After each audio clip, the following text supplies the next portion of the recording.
काल पुरुष की कुंडली में तीसरा भाव और 3 नंबर की राशि जो बुध की राशि है और राशि बुध की है और वहां के कारक ग्रह मंगल को बना दिया गया है। यहां भी जो है बुध में और मंगल में शत्रुता रहता ही रहता है।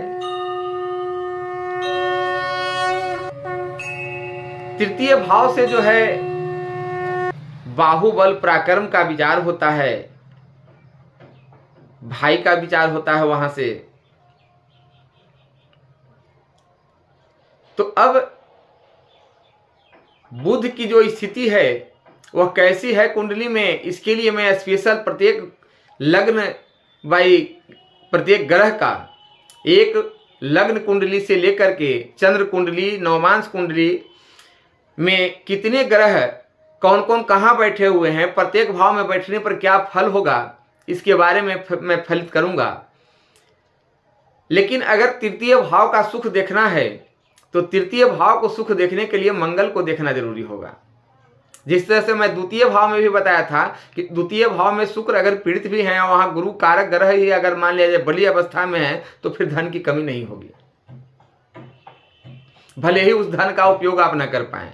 इसी तरह से पराक्रम भाव के स्वामी बुध ग्रह अगर कमजोर स्थिति में भी होंगे और मंगल जो है वहां के लिए बली स्थिति में अगर रहें कुंडली में बैठे हुए तो आपको पराक्रम में किसी तरह की कमी नहीं होगी। आप पराक्रम का विचार भी मंगल से ही किया जाता है। तो मंगल को मतलब बलि बनाने का प्रयास करना चाहिए तृतीय भाव का फल लेने के लिए। अगर पराक्रम दिखाना है कहीं तो तृतीय भाव को बलि करना होगा और बलि करने के लिए जो है आपको मंगल को सर्वोपरि बलि करना होगा, मंगल को ही बल देना होगा। इसी के साथ जय सिया राम।